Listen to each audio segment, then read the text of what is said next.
नमस्कार दोस्तों, आज मैं आपके लिए लेकर आया हूँ 30 रुपीज़ के नीचे बेस्ट इंफ्रास्ट्रक्चर स्टॉक। जी हाँ, ये बहुत ही रिस्की स्टॉक है बट रिटर्न भी हाई रिटर्न देने वाले स्टॉक हैं, जो कि आप मल्टीबैगर स्टॉक बोलते हैं या फिर पेनी स्टॉक बोलते हैं, जो आगे चलकर काफ़ी ज़्यादा बूम कर पाती है। तो बेसिक फंडामेंटल के बेसिस पे एंड जिस तरह के न्यूज़ मार्केट में है इंफ्रास्ट्रक्चर डेवलपमेंट से लेके, तो वो सारी चीज़ों को अगर हम कंसोलिडेशन वे में लेते हैं तो डेफ़िनेटली ये जो कुछ स्टॉक हैं, जो 3 स्टॉक मैं आपको अभी बताने वाला हूँ, तो ये आगे जाके कुछ अच्छा रिटर्न दे सकते हैं, बहुत ही बेहतरीन रिटर्न दे सकते हैं 2024 में। तो चलिए वीडियो को स्टार्ट करते हैं और ये सारे स्टॉक कौन से हैं, इसमें कौन से अट्रैक्टिव फैक्टर्स हैं जिसके वजह से प्राइस मूवमेंट भी लग रहा है कि आगे चलकर बूम करने वाले हैं और अच्छा खासा आपको रिटर्न देने वाले हैं। तो स्टार्ट करते हैं वीडियो को। तो सबसे पहला हमारा स्टॉक है जिसका करंट मार्केट प्राइस आप देखें तो 12 रुपये 40 पैसे पे ट्रेड कर रही है मार्केट में। मार्केट कैपिटल कैटेगरी अगर बोलूँ तो स्मॉल कैप कंपनी है एंड सेक्टर की बात करूँ तो पावर एंड इंफ्रास्ट्रक्चर में इनका एक्सपर्टीज लाई करता है। पावर एंड इंफ्रास्ट्रक्चर सेक्टर से बिलोंग करते हैं, जैसे कि मैंने ऑलरेडी आपको अभी बताया कि इंफ्रास्ट्रक्चर के 3 स्टॉक मैं आपको बताने वाला हूँ। मार्केट कैपिटलाइजेशन की बात करें तो यहाँ पे 1957 करोड़ का मार्केट कैपिटलाइजेशन है।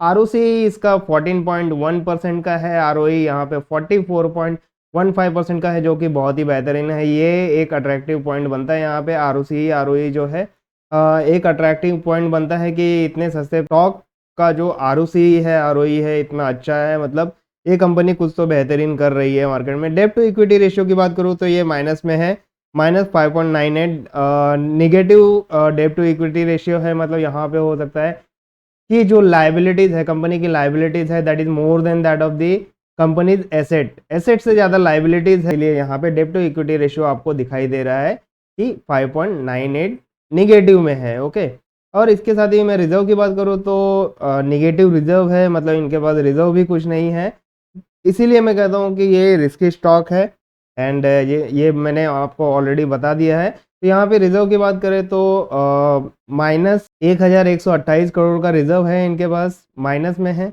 ओके, एंड लास्ट ईयर का कंपाउंडिंग प्रॉफिट ग्रोथ बताऊँ तो यहाँ पे 163% का लास्ट ईयर का profit growth, compounded profit growth 163% का है, जो कि मैसिव है, बूम है। तो इसी तरह से इसका स्टॉक भी उसी तरह से भागा है और आपको जब मैं चार्ट पर ले जाकर दिखाऊंगा तो आप भी स्टॉक को देख के हैरान हो जाएंगे कि पिछले 1 साल में कितना अच्छा रिटर्न दे दिया है। 1 साल नहीं, आप 6 से 8 महीना बोल सकते हैं, 6 से 8 महीने में कितना बेहतरीन रिटर्न दे दिया है इस स्टॉक ने। तो हम चार्ट पर भी जाके इसके बारे में देखेंगे। कंपनी वैल्यूएशन की बात करूँ तो पी रेशियो कंपनी का 22.17 है एंड वहीं सेक्टर का पी रेशियो 58.36 है, जहाँ यहाँ पे दिखाई दे रहा है आपको कि कंपनी का पी रेशियो सेक्टर के पी रेशियो से कम है। पीवी रेशियो की बात करूँ तो यहाँ पे कंपनी का पीवी रेशियो 4.18 है एंड सेक्टर का पीवी रेशियो 6.81 है। इसका मतलब यह है कि ये कंपनी आपको अंडर वैल्यूड मिल रही है। जी हाँ, आपके इन्वेस्टमेंट के लिए ये कंपनी अभी अंडर वैल्यूड है। आरओसी आरओई देखिए कितना बेहतरीन है एंड लास्ट ईयर का कंपाउंडेड प्रॉफिट ग्रोथ देखे तो वो भी मैसिव है, 150% के ऊपर, मतलब 163% का प्रॉफिट ग्रोथ आपको दिखाई दे रहा है यहाँ पे। एंड जिसका हम इंतजार करते रहते हैं कि भैया जल्दी से स्टॉक का नाम बताओ, तो ये स्टॉक है आपका जीवीके पावर इंफ्रास्ट्रक्चर लिमिटेड। जी हाँ, ये पहला स्टॉक आपका इंफ्रास्ट्रक्चर सेक्टर का पहला स्टॉक जीवीके पावर इंफ्रास्ट्रक्चर है, जो कि आपको 30 रुपीज़ के नीचे मिल रहा है, 20 रुपीज़ के नीचे मिल रहा है। इसके बाद हम चलते हैं जीवीके का जो एक और इम्पॉर्टेंट किसी भी स्टॉक को एनालिसिस करते वक्त एक और इम्पॉर्टेंट जो फैक्टर होता है वो होता है शेयर होल्डिंग। जी हाँ, जीवीके पावर एंड इंफ्रास्ट्रक्चर के शेयर होल्डिंग को हम देख लेते हैं। शेयर होल्डिंग की बात करूँ यहाँ पे तो शेयर होल्डिंग पैटर्न कुछ इस तरह से आपको दिखाई दे रहा है कि 54.25% प्रमोटर होल्डिंग है और वहीं पे एफआईएस की होल्डिंग एंड डीआईएस की होल्डिंग आप देखो तो बहुत ही कम है, 0.52% की एफआईएस एंड डीआईएस की होल्डिंग है। एंड पब्लिक की होल्डिंग आप देख सकते हैं 44.72% की पब्लिक होल्डिंग है एंड वहीं पे अदर होल्डिंग भी 0.02% दिखाई दे रहा है। यहीं पे एक सवाल उठता है कि कहीं इस कंपनी के प्रमोटर्स ने इतनी होल्डिंग तो की है बट इसे कहीं गिरवी तो नहीं रखा हुआ है, प्रमोटर्स ने शेयर जो है वो प्लेस करके तो नहीं रखे हुए। यहाँ पे अगर मैं आपको दिखाऊं तो प्रमोटर के जो शेयर होल्डिंग है वो प्लेस किए हुए नहीं है, जो pledge as a percentage of promoter share तो प्लेस के जो जितने परसेंटेज ऑफ शेयर प्लेस किए होते हैं उसका यहाँ पे कॉलम होता है, जो कि नहीं है। इसका मतलब ये है कि प्रमोटर्स ने जो भी होल्डिंग है वो पकड़ के रखा हुआ है एंड इन्हें इन्हें फाइनेंशियल कोई भी तकलीफ नहीं है अभी फ़िलहाल। और यहाँ पे प्रमोटर्स ने किसी भी तरह की शेयर होल्डिंग को प्लेस नहीं किया हुआ है। तो ये भी एक पॉजिटिव फैक्टर है कंपनी के ग्रोथ को लेके। तो इसके साथ ही हम चलते हैं सेकेंड स्टॉक के ऊपर, जो करंटली मार्केट में ट्रेड कर रही है 21.8 रुपीज़ के ऊपर। एंड यहाँ पे मार्केट कैपिटल कैटेगरी की बात करूँ तो स्मॉल कैप कंपनी है। जी हाँ, सेक्टर की बात करूँ तो पावर एंड इंफ्रास्ट्रक्चर में है। एंड मार्केट कैपिटलाइजेशन इसका 3089 करोड़ का मार्केट कैपिटलाइजेशन है। आरओसी की बात करूँ तो माइनस में आरओसी आपको दिखाई देगा, -2.62% का आरओसी दिखाई दे रहा है। एंड आरओई जो है -12% का दिखाई दे रहा है, जो कि एक कंसर्न है कि आरओसी भी माइनस में है, आरओई भी माइनस में है। डेब्ट टू इक्विटी रेशियो की बात करूँ तो 0.37 का डेब्ट टू इक्विटी रेशियो दिखाई दे रहा है। मतलब कंपनी ऑलमोस्ट डेब्ट फ्री है। यहाँ पे कंपनी पर किसी भी तरह का डेब्ट नहीं है। ओके, इसके साथ ही रिजर्व की बात करता हूँ तो 288 करोड़ का रिजर्व है इनके पास। कंपनी के ऊपर कोई भी डिफिकल्टीज आती है तो उसमें फाइनेंशियली यूज़ करने के लिए उनके पास रिजर्व भी पड़ा है। 288 करोड़ का रिजर्व पड़ा हुआ है। Last year compounding profit growth की बात करूँ 98% का लास्ट ईयर का कंपाउंडेड प्रॉफिट ग्रोथ आपको दिखाई देगा। एंड कंपनी के वैल्यूएशन के ऊपर जाते हैं तो पी रेशियो जो कंपनी का है वो आपको -741.6 दिखाई देगा। वहीं सेक्टर का पी रेशियो आपको 41.94 दिखाई देगा। पीबी रेशियो की बात करूँ तो यहाँ पे 2.75 है कंपनी का पीबी रेशियो। एंड वहीं सेक्टर का पीबी रेशियो आपको 9.07 दिखाई देगा। मतलब ये कंपनी बहुत ही ज़्यादा अंडर वैल्यूड आपको मिल रही है। अगर कंपनी इस तरह से प्रॉफिट ग्रोथ दिखा रही है, 98% का कंपाउंडेड प्रॉफिट ग्रोथ दिखा रही है 1 ईयर में, एंड रिजर्व भी इसके पास अच्छा खासा है, डेट फ्री कंपनी है, एंड आरओसी आरओई जो है उसे इम्प्रूवमेंट की ज़रूरत है, तो डेफिनेटली इतने ज़्यादा अंडर वैल्यूड स्टॉक में आप इन्वेस्टमेंट करके लॉन्ग टर्म में बहुत ही ज़्यादा मुनाफा कमा सकते हैं। जी हाँ दोस्तों, ये तो जाहिर सी बात है कि जहाँ जितना रिस्क होता है वहाँ उतना रिटर्न भी होता है। तो इस स्टॉक का नाम है ACPC limited. ACPC limited engineering the future. जी हाँ दोस्तों, ये Shriram engineering procurement and construction limited ये कंपनी का नाम है। और आप जब भी अपने ब्रोकर के ऐप पे सर्च करो तो एसीपीसी लिमिटेड आपको मिल जाएगा। तो इसके शेयर होल्डिंग के बारे में बात कर लेते हैं। शेयर होल्डिंग पैटर्न की बात करूँ तो यहाँ पर आप देख सकते हैं कि प्रमोटर की होल्डिंग काफ़ी कम है, 27.75% की है। बट यहीं पे अगर मैं आपको दिखाऊं तो एफआईएस की होल्डिंग भी कम है, 0.42%। लेकिन डीआईएस की होल्डिंग बहुत ही बड़ी डीआईएस की होल्डिंग है। यहाँ पे 26.58% की डीआईएस की होल्डिंग बनी हुई है। वहीं पर पब्लिक की होल्डिंग आप देखो तो 45.24% की पब्लिक होल्डिंग है। अदर्स में 0.01% की अदर्स में होल्डिंग आती है। यहीं पे हम देखते हैं कि प्रमोटर्स ने अपने होल्डिंग को प्लेस करके रखा हुआ है या नहीं। आप देख सकते हैं 2023 में इन्होंने 28.62% शेयर्स अपने प्लेस करके रखे हुए थे, जो कि 2023 में इनके place number of place shares 0 हो गए हैं। मार्च 2023 में इसके नंबर ऑफ प्लेस जो किए हुए थे शेयर्स वो 0 हो गए हैं। मतलब इन्होंने अपना कर्ज भुगतान कर दिया है। अब ये डेब्ट फ्री कंपनी है। यहाँ पे भी आप देख सकते हैं कि 0 है, यहाँ पे देख सकते हैं 0 है। दिसंबर 2023 में इन्होंने शायद हो सकता है कि प्लेस करके अपने कुछ कैपिटल रेज किए होंगे for the purpose of business expansion या कैपेक्स के लिए। तो ये सारे जो इम्पोर्टेंट बिजनेस एक्टिविटी होते हैं उनके लिए भी इन्हें अपने शेयर होल्डिंग जो है प्लेस करने पड़ते हैं। तो ये सारी डीप एक्टिविटी आप समझ पाएंगे। यहाँ पे अभी आप देख सकते हैं कि शेयर होल्डिंग भी, प्रमोटर की शेयर होल्डिंग भी 47.63% से अभी 27.75% हो चुकी है। ठीक है, तो ये एक कंसर्न पॉइंट है। बट यहाँ पे आप देखिए डीआईएस ने भी अच्छी खासी होल्डिंग बना के रखी हुई है।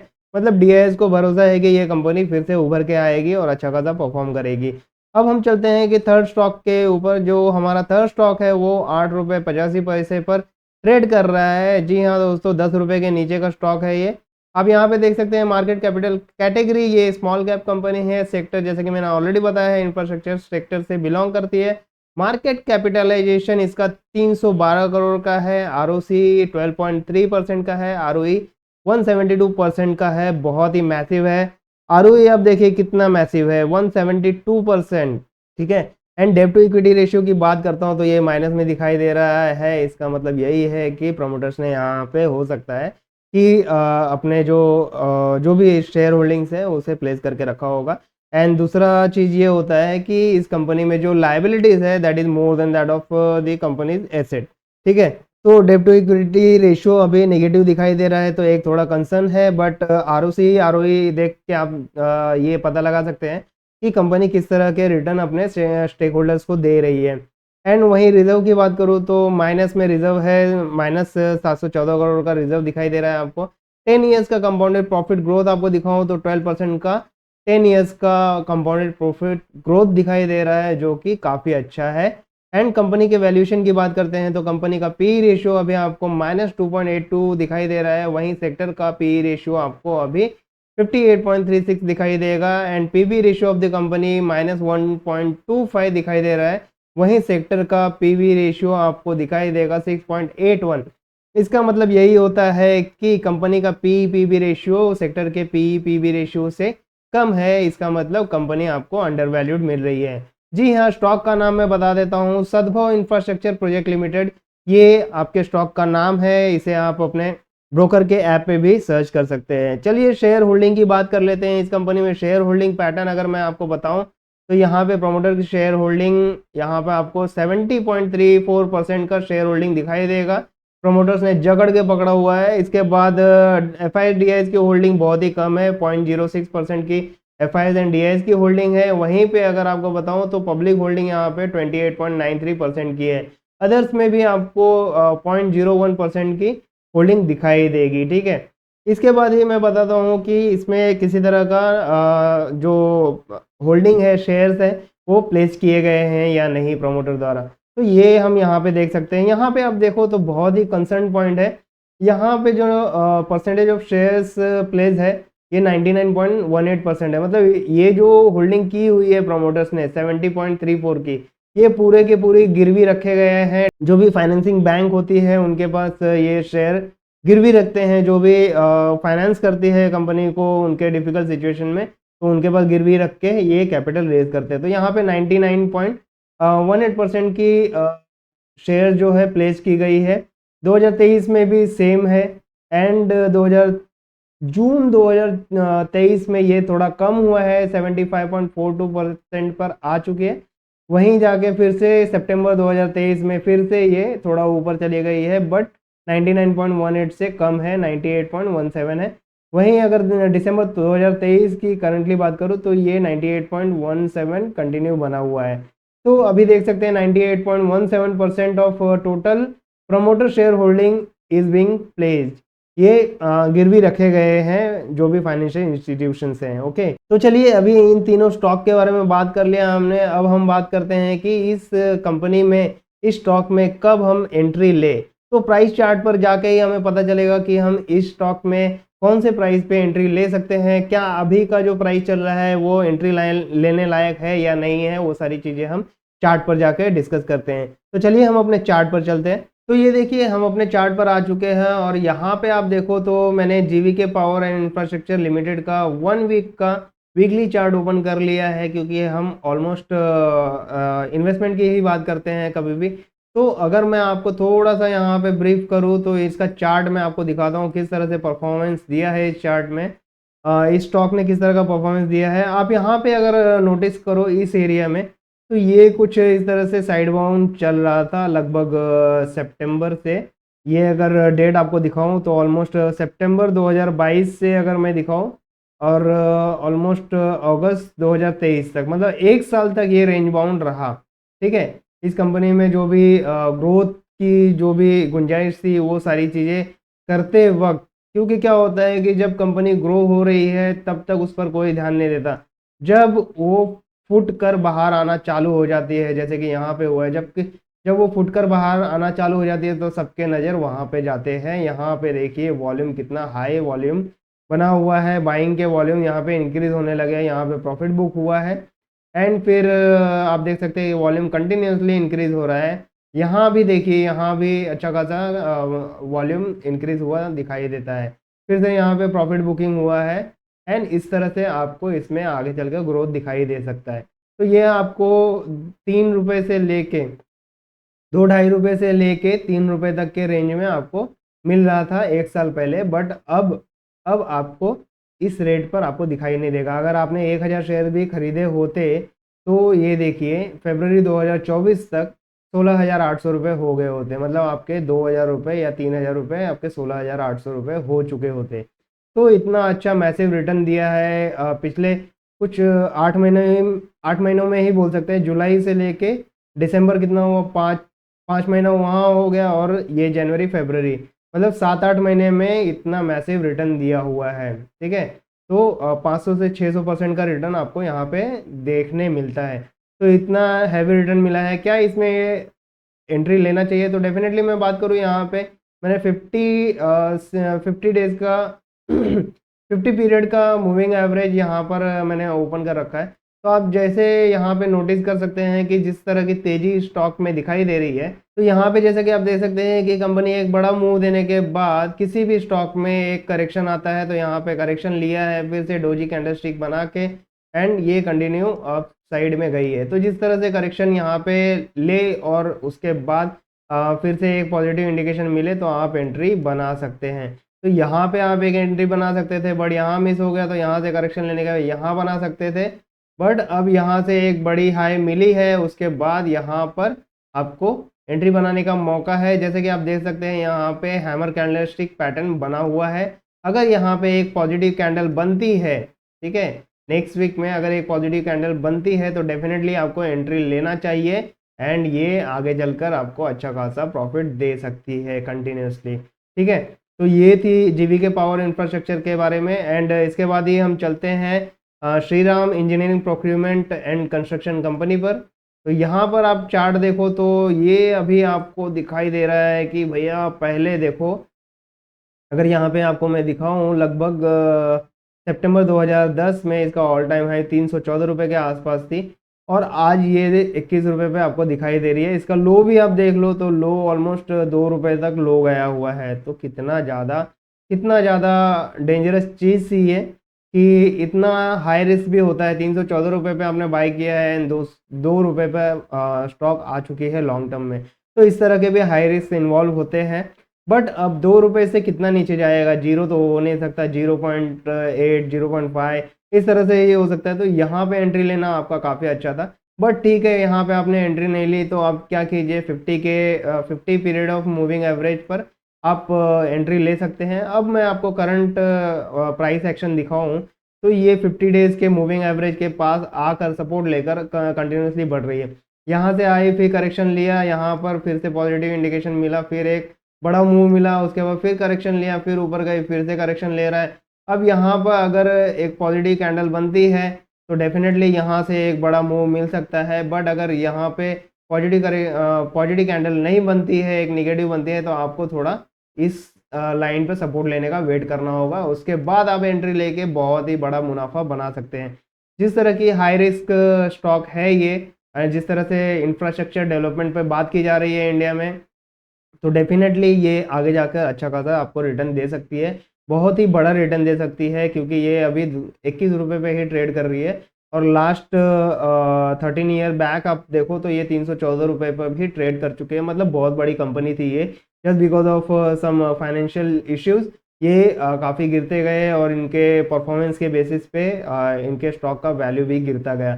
तो ये हो सकता है कि अब जिस तरह से सरकार बढ़ावा दे रही है कंपनीज को एंड मेक इन इंडिया का यूज़ किया जा रहा है, और जिस तरह से इंफ्रास्ट्रक्चर पर और टेक्नोलॉजी पर जिस तरह से भारत सरकार गौर कर रही है, तो डेफिनेटली आगे चलकर इस कंपनीज में भी अच्छा खासा मुनाफा देखने मिल सकता है इन्वेस्टर्स के लिए। तो ये भी एक मेरा शॉर्ट लिस्टेड स्टॉक था एसीपीसी लिमिटेड। इसके साथ ही सद्भव इंजीनियरिंग की बात करूँ तो सद्भव इंजीनियरिंग का भी कुछ इसी तरह का हाल है। आप देख सकते हैं कि लगभग जनवरी 2018 में ये 156 रुपये पर ट्रेड कर रही थी, बट उसके बाद जुक करके पूरा नीचे मार्केट गया हुआ है यहाँ पे। ठीक है, और यहाँ पे आप सेलिंग का जो वॉल्यूम है वो देखो यहाँ पे, बाकी सब ये सब वॉल्यूम कितने छोटे छोटे हैं, बट यहाँ पे सेलिंग का वॉल्यूम देखो, ये वाला लंबा लाइन। ठीक है, यहाँ पे बाइंग हुआ है, फिर यहाँ पे इस लेवल में बाइंग हुआ है। ठीक है, फिर उसके बाद ऊपर गया है, बट यहाँ से फिर से सेल आउट करके इस तरह से डंप कर दिया गया है। ठीक है, तो इतनी बड़ी ट्रेजेडी से ऑलरेडी कंपनी गुजर चुकी है, बट अब कितना गुजरेगी। तो इसका लोअर भी देखो तो आप 3 रुपए के आसपास लोअर। ठीक है, यहाँ पे मैं थोड़ा जूम करके दिखाता हूँ आपको। लो वैल्यू भी देखो तो ये 3 रुपए के आसपास 2.98 3 रुपीज़ के आसपास लो गया है। अब जबकि आप देख रहे हैं कि 200 period 50 period of moving average को, जैसे कि आप देख रहे हैं यहाँ पे। ठीक है, मैं यहाँ पे दिखा देता हूँ। जिस तरह से आप देख रहे हैं कि ये 50 पीरियड ऑफ मूविंग एवरेज को क्रॉस करके अब ऊपर बढ़ने लगा है। यहाँ पे फिर से सपोर्ट लिया है, फिर ऊपर गया है, फिर करेक्शन लिया है, फिर अब ऊपर जा रहा है। हो सकता है कि एक छोटा सा करेक्शन ले एंड इसी तरह से कंटिन्यू बढ़ता जाए। तो 8,000 रुपये पे आप अगर 8,000 रुपये का अगर आप 1000 क्वान्टिटी भी ले लेते हैं, तो हो सकता है कि 20 रुपीज़ तक जाते जाते आपका 8,000 रुपये 20,000 रुपये पे कन्वर्ट हो जाएगा। मतलब आपको 100% से भी ज़्यादा का रिटर्न मिल जाएगा। ठीक है, तो ये एक पोटेंशियल स्टॉक मुझे लगा, एंड जिस तरह से इसके फंडामेंटल्स मैंने आपसे डिस्कस किए, तो उसके बेसिस में मुझे एक ये स्टॉक भी अच्छा लगा, जो कि हाई रिस्क है, बहुत ही ज़्यादा रिस्क है। हो सकता है कि 8 से 6 पे भी आ जाए, 4 पे भी आ जाए, बट अगर बढ़ेगा तो बहुत ही मैसिव बढ़ेगा। यहाँ पे मुझे कंफर्मेशन कहाँ मिला, इस वॉल्यूम पे कंफर्मेशन मिला है। जो ये सारे जो वॉल्यूम है, इतने बड़े बड़े वॉल्यूम है, उसके ऊपर मुझे कंफर्मेशन मिला कि वॉल्यूम भी अच्छा खासा है, और कंपनी का आरओई आरओसी जो हमने डिस्कस किया, तो वो सारी चीज़ें भी मुझे काफ़ी अट्रैक्टिव लगी। तो ये अभी बॉटम से ग्रो होना चालू हो रही है, तो डेफिनेटली आपको 40 रुपीज़ तक का टारगेट आराम से देखने मिल जाएगा। 30+ तो इजीली दिख जाएगा आपको, जैसे ये ग्रो करेगी। पहला स्ट्रगल इसको होगा 15 रुपीज़ के आसपास, 15 to 16 रुपीज़ के आसपास। वहाँ से करेक्शन लेगी, फिर उसके बाद बूम करेगी, फिर 26 रुपये 27 रुपये दिखाई दे सकता है, और फिर उसके बाद 40 रुपये तक भी जा सकता है। तो ये कुछ लेवल्स भी आपको मैंने बता दिए। ठीक है, तो आई होप आज का वीडियो आपको काफ़ी पसंद आया होगा। इसी तरह के इन्फॉर्मेटिव वीडियो जानते रहने के लिए और पोटेंशियल स्टॉक के बारे में जानते रहने के लिए हमारे वीडियो को ज़्यादा से ज़्यादा लाइक एंड शेयर कीजिए। और अगर आप इस चैनल पर पहली बार आए हैं तो डेफिनेटली चैनल को सब्सक्राइब करना बिल्कुल ना भूलना, और इसी तरह से हमें मोटिवेट करते रहिए, सो दैट हम भी आपके लिए दिल लगा के दिन रात काम करते रहे और अच्छे अच्छे इन्फॉर्मेटिव स्टॉक आपके लिए लेकर आते रहे, जिससे कि आपका वेल्थ भी बढ़ता रहे। तो आज के वीडियो में इतना ही। अलविदा लेता हूँ आपसे, मिलता हूँ नए वीडियो के साथ, नए इन्फॉर्मेटिव स्टॉक के साथ। तो चलिए, thank you so much and all the best.